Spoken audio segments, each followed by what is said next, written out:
Welcome back to Meet and Greet, my brothers and sisters of the Q. Marcus here. It's your favorite barbecue brother, uncle, nephew, friend, comrade, or just total stranger, if it's your first time on the channel. Regardless, welcome.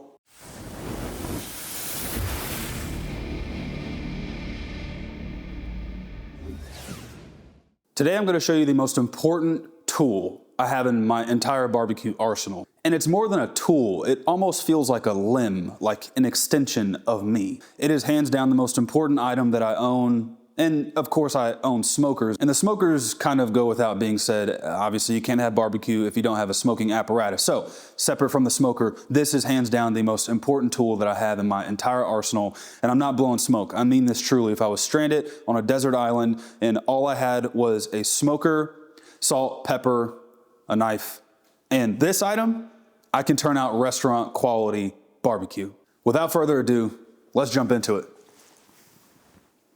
Now, if it's not your first time on the channel, then you probably have an idea of what I'm talking about. And the reason why I'm adding just a little bit of suspense here in 10 seconds, I'm going to show you guys exactly what I'm talking about. But I just want to make sure that I drive in the point of just how important this singular item is. I mean, I've done a lot of travel and, well, every barbecue restaurant that I've been to utilizes this one item.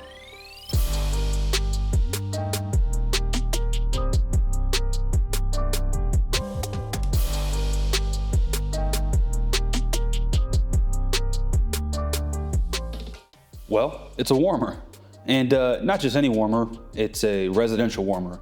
If you've seen my channel before, you know that I own a commercial warmer, and well, I understand that that's not totally realistic for everybody, so I figured I'd bring you a nice, tight, and concise video and run you guys through literally my favorite barbecue tool. Through my years of barbecue and my time traveling around to different barbecue restaurants all across Texas, there's always one common denominator, and that's that they all use warmers. And well, for many years, it was just generally assumed that the reason why these restaurants have warmers is because they cook mass amounts of barbecue that require hot holding for service typically the following day, just by function of how you cook barbecue. But me being the barbecue nerd that I am, I decided to go deep on the topic. I asked myself a question years ago: is the warmer just there for holding a lot of meat, or is there actually a unique function that the warmer serves in cooking restaurant quality barbecue, specifically in brisket? And what does that look like? Well, one faithful 4th of July, I rented one of these. This is my commercial warmer. It's a FWE warmer. If you're curious about it, I have an entire video. I think it's over 20 minutes long, and it's from the time frame that I picked this bad boy up, and I talk all about it. My point in this video is that on a faithful 4th of July, I was tasked with cooking copious amounts of barbecue for a lot of people for an annual, well, it was the inaugural at the time, now annual, 4th of July barbecue bash that we throw.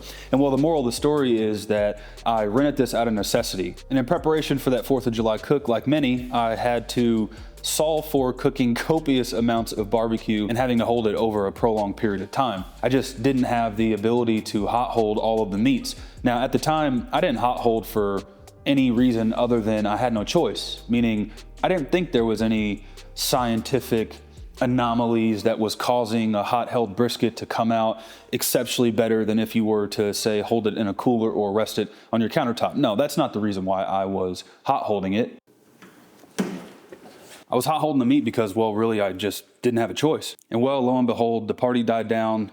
I'd finished serving and I finally got a chance to eat my brisket. I pulled my brisket out, rolled it out of the butcher paper, took a slice out of it, took a bite out of the fatty, and well, honestly, guys, I was blown away. And that's not an exaggeration. I was truly blown away by my brisket. I'd held that brisket, I believe at the time, I held it for 12 plus hours overnight into the next day, and something was different with this one. The intermuscular fat was just a little softer. The bite was just a little bit more tender. The brisket as a whole just had a little bit more jiggle to it, and it haunted me.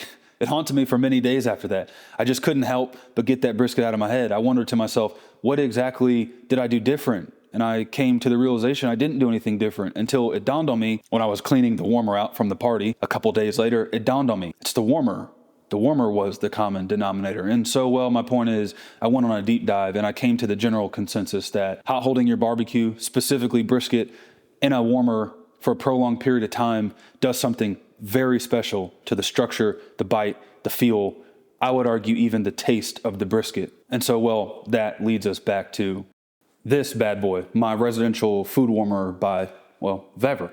Now, currently in the Midwest, it is what many are calling a snowpocalypse. And well, Old Frisbee is built for the snow. I'm built for this time of year. And what I mean by that is I sit around and eat a bunch of leftover holiday snacks and goodies and lounge on the couch and do some editing and, you know, work here and there. And well, why I'm telling you this is I didn't actually have this video planned out on my content schedule in this way, but the snow hit and it got really cold and I wasn't able to film a couple of the videos that I had on the docket. And so I figured, well, let me do a dedicated video on this Vever. And so here we are. I'll make it quick, I'll make it sweet, and I'll be concise. The short of it is I love it and I love my food warmer. And well, you can click off of this video because that is the general point. If you want to hang around though, and you want me to dive into this thing and kind of show you the ins and outs of it, well, just keep watching. Before doing so, it would probably be smart for me to move out from in front of these windows that the sun is hitting the snow and making this look like it is just a glowing beam of extraterrestrial matter. I don't know. Let me move and we'll jump into it.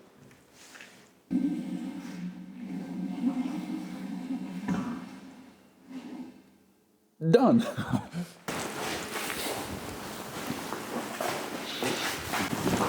Now, right off the bat, I just want to tell you guys that Vever is paying me a lot of money. No, I'm just kidding.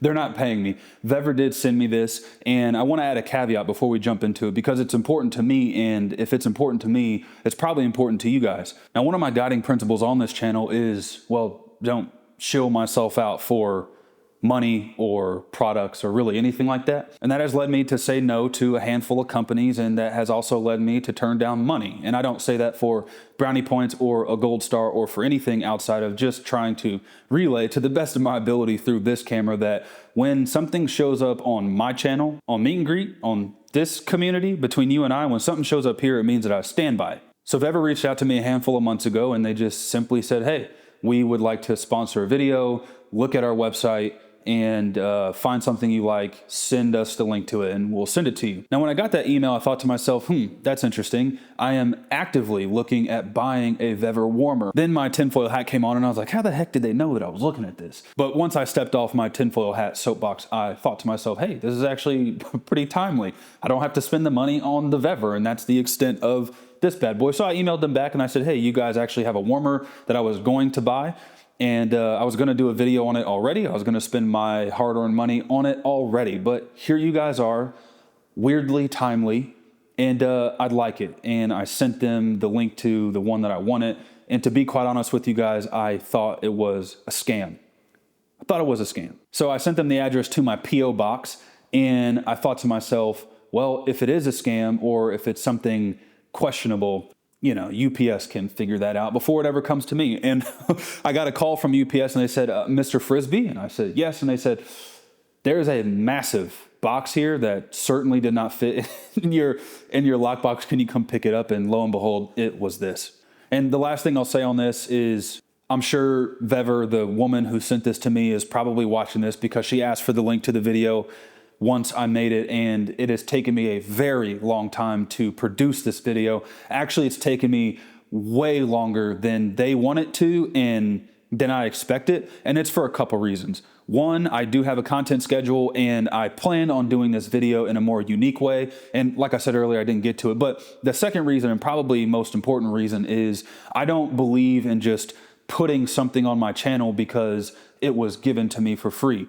Another guiding principle is I'm just not going to suggest you guys purchase something that I don't stand behind. Now, with that said, that required me to actually test the warmer out. I had to put it through its paces. The only caveat that I'll ask is I've been putting it through its paces for a handful of months, not years. So I don't necessarily know how well this will perform out into the infinity. But what I can tell you guys is I've had this warmer for most of the summer, rolling into the winter. I've taken it out to the farm hunting. It's been banged around. It's been in the back of the truck. It's been to many tailgates. So I feel comfortable enough now producing the video and talking about it.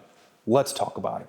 Now, this warmer retails for $349 direct through Vever's website. And Vever sent me a link. I believe it's an affiliate link that I'll put in the description that will link directly to this warmer if you want to buy one. The warmer measures 19 inches by 19 inches by 29 inches, and it is really the right amount of size for a residential warmer. It's not too small. to where you feel like you're cramped and you can't really fit everything that you want in there, but it's not too big to where you're going to really piss someone off in your family, not talking to myself, by buying a commercial warmer and then putting it in the middle of the living quarter. So it's the right size. The warmer is equipped with a latching mechanism, and it's good. It's good for the price for the most part. The seal on the door is surprisingly flush, and I like it. I will note this about the warmer as we're talking about it. When they shipped the warmer to me, I fully intended to do an unboxing and then like an assembly of some sort video talking about this. But frankly, guys, it was a brutal process to get this thing assembled. Well, that's not true. The assembly wasn't brutal because my Blackstone griddle was like 10 times harder to assemble. What was rough about the assembly is it comes with this like film that goes over the warmer on all sides. And if you buy one, you'll see. And the film is just really a pain in the rear to remove. Also, things like this handle, you have to screw in and assemble the handle, the latch, the feet. It requires some assembly and some cleanup.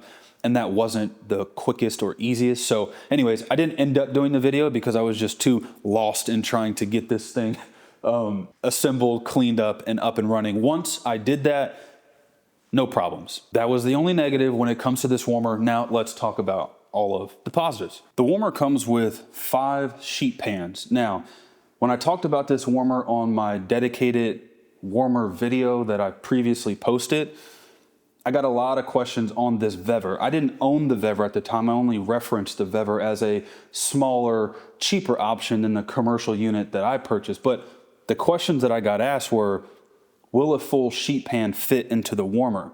And the warmer that I referenced in the video, I think, guys, I'm going off memory here. The warmer that I referenced, I think I saw online say it fits a full sheet pan. This certainly does not fit a full sheet pan. Let me go grab a full sheet pan. Here is a very dirty full sheet. I'm not even gonna show, actually, I'll keep it real, guys. It's dirty. It's got a lot of brisket fat on it. I gotta clean this bad boy off, but this is a full sheet pan.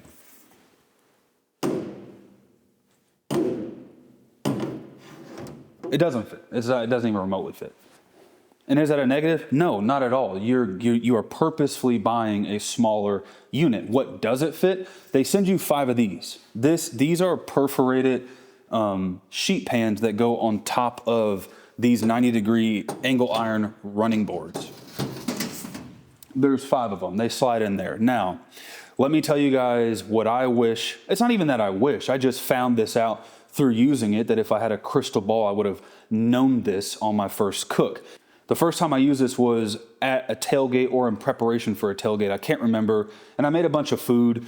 And in my head, looking into the unit, I thought like, wow, I can fit a bunch of ribs and briskets and pork belly burn-ins and all the good stuff. But really what ended up happening is I realized that it's just not as big of a footprint as it may look like once you get meat in there. And so what's my point?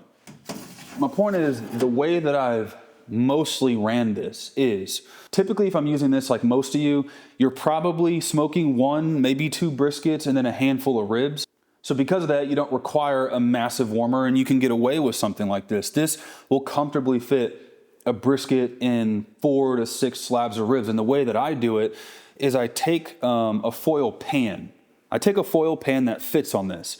And on the lowest rack, I'll put the foil pan, and then I'll just Lincoln log my ribs in that foil pan, and I'll sit it on top of this. So let's say this bottom rack is housing my foil pan with all my ribs. And then keep in mind, guys, you can stack it vertically as high as you need. If you wanted to, you could just put your foil pan here and stack this whole thing up with ribs if you wanted to. But for the purpose of this example, ribs here, and then what I'll do is I'll go about here, so I'll go 1 slot up, do another foil pan, and I'll put 1 to 2 briskets on that top rack. And then I'll close it down. I'll set my temperature to whatever I'm holding it at, 140, 145, 135, somewhere in there. And once this thing comes up to temp, it really holds temperature. I'm not kidding.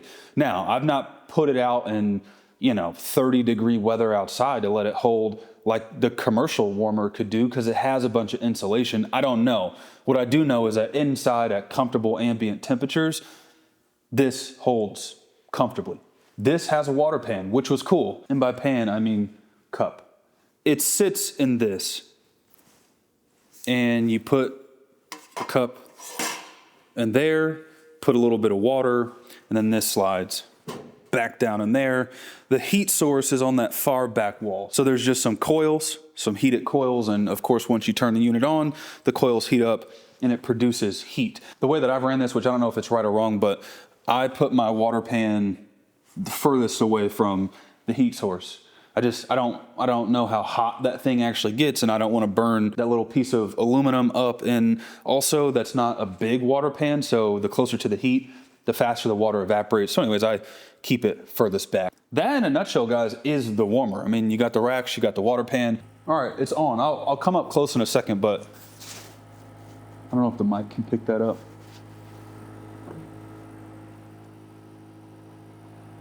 I don't know if it's picking it up. I'm just trying to show you guys the noise level. It's not super loud.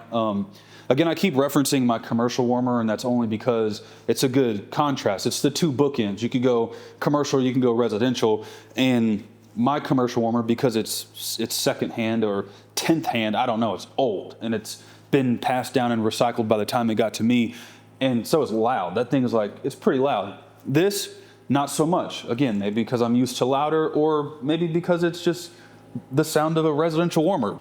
And let's zoom in on the gauges. As we round this out, I'll show you guys kind of how the gauges work, and then I'll give you my overall summary. The gauge system is very simple. On the right, you have the temperature that you've set your warmer at. In this case, it's 140 degrees. And then on the left, you have a running ticker showing you where the warmer is at on the way up to your temperature. A couple things on temperature. Now, when you pop this door, you lose a significant amount of heat. It takes a while. It takes a decent chunk of time for the Vever, for the food warmer, to recover when you pop this door. So just like any oven or just like any smoker, don't open the door unless you need to open the door. But once it gets back up to temp, it does a really good job at holding temperatures. To set your temperature, you just simply hit the set button. It'll flash a couple times, and then you can go down or up. Let's see how low this thing actually goes. Wow. And then you hit the RST button, and then that sets the temperature. So I'm surprised that this goes all the way down to 100 degrees. I didn't even know that. And then it goes up, I think it goes up to 180, maybe? 177, and then you hit reset, and then that sets it there. Pretty simple. I typically hold my meat, pause, that sounds very weird. I typically hold my barbecue at 135 to 145 degrees, somewhere in there. So yeah, that's how the temperature functions. Now, why did I say this is the most important tool that I have in my arsenal? Well, one, that's just my opinion, and I'm sure there's going to be a bunch of people that disagree with that or don't like that I said that, but that's just my reality. The warmers have upped the quality of my barbecue in every measurable way. I've cooked barbecue, specifically brisket. I've cooked hundreds and hundreds of briskets before I ever came across a food warmer, and I've cooked hundreds and hundreds of briskets after being introduced to a food warmer. And I can tell you, objectively, the briskets are better when you give them time to ease themselves out in a warm, humid environment for a prolonged period of time. When you cook a brisket for 12, 15, 16, 17 hours, or however long you're cooking brisket, those briskets are getting hammered the entire time with heat, with radiant heat. They're getting hammered. They're getting hammered with smoke. They are just getting blasted. It sounds like our briskets are doing drugs or drinking alcohol. What I'm saying is the environment that is required to cook a brisket the proper way requires the brisket to go through a ton of changes through the course of that cook. To just pull a brisket out and set it on your countertop for 2 hours or 3 hours until it comes down to slicing temperatures, which all of that is just broad stroke advice that I feel like has existed in barbecue for years. that you can do for sure, but it's not going to turn out the best brisket. If you do what I just said, pull it out directly after cooking it for 12 hours and set it on your countertop at room temperature for a couple hours, that brisket, in my opinion, it just has not been allotted enough time to really settle down. So this is not a hard sell for you to buy this Vever. Frankly, guys, I don't care if you buy the Vever. What I'm saying is find a way to hold your barbecue, specifically brisket, for a prolonged period of time in a warm, humid environment. It could be an oven. It could be a Yeti cooler. My point is, it doesn't have to be a warmer. You don't have to spend money. What I'm urging you to do is on your next brisket, if you haven't already, cook it, put it in your oven. Set your oven to 150 degrees, although most ovens don't go to 150. There's a hack you can do to about 99% of ovens that allow you to recalibrate. It's a conversation for a different day. YouTube it. Recalibrate your oven to 135, 145, or 150 degrees. Put your brisket in there and hot hold it. I promise you, you will enjoy the product that you get. And if you're just looking to spend $350, get this. I promise you, it's not money wasted. As always, guys, thank you for hanging out with me on non-cooking related videos. If you guys can't tell or if you don't know already, I just love barbecue. I love all things about barbecue. I love studying barbecue. I love studying the history. I love nerding out on things that most people wouldn't care about. And so that's what this channel is about. This channel is about spreading the good word. If it's your first time here, I have a plethora of videos in the same vein of spreading the good word. I have master classes on how to cook a brisket. I have master classes on how to trim a brisket. I even have I think it's almost 3 hours, like 2.5 hours of those two master class combined. I have videos talking about knives. I have videos where I went to Franklin Barbecue. I have videos where I just do fun cooks of pork belly burn-ins and all the stuff. So what am I saying? If it's your first time here, go into my channel, go click videos, go into my channel and just scroll. Go find something that's interesting. I literally built a 500-gallon smoker by hand, having never fabricated or welded anything in my life, nor having ever filmed or edited anything in my life. So I have that stuff all the way up to very well produced master classes and then everything in between. So check it out, run through the channel, find what fits your fancy. And the last thing I'll say is this. If you're like me and you historically have just consumed YouTube content having never interacted with creators, I'm telling you guys this as a dude who has 17 hobbies and watches 17 different genres of YouTube. I am guilty of just consuming content, never supporting that creator, never dropping in a comment and literally just saying, hey bro, I've been watching you for a year and I just want to tell you, I'm thankful for you spending the time to make these videos. They've helped me. That means a lot to creators, and I didn't realize that before I started creating. And so in 2025, I am going to do a better job at interacting with other people who have added value to my life. And so I'm just asking you, and I'm not talking to the people who do comment and like and subscribe and do all that stuff. I'm talking to me, me as in you. I'm talking to us. You know, that we are the kind of people who we just like to, we like to stay in the background. We like to stay in the back of the back. And so what am I saying? If that's you today and YouTube served you this video and you're at a fork in the road, do I comment for the first time on this guy's channel or do I just swipe and go watch something else? I bid you, would you drop in a comment? Just let me know that you're here. And yeah, guys, that's all I got. The Vever, warmers, food warmers, hot holders, hot boxes. Do it. Try it. Promise you, you won't regret it. As always, guys, I love you. I really do. I love you guys as always. Big Frizz, meet and greet. Over now.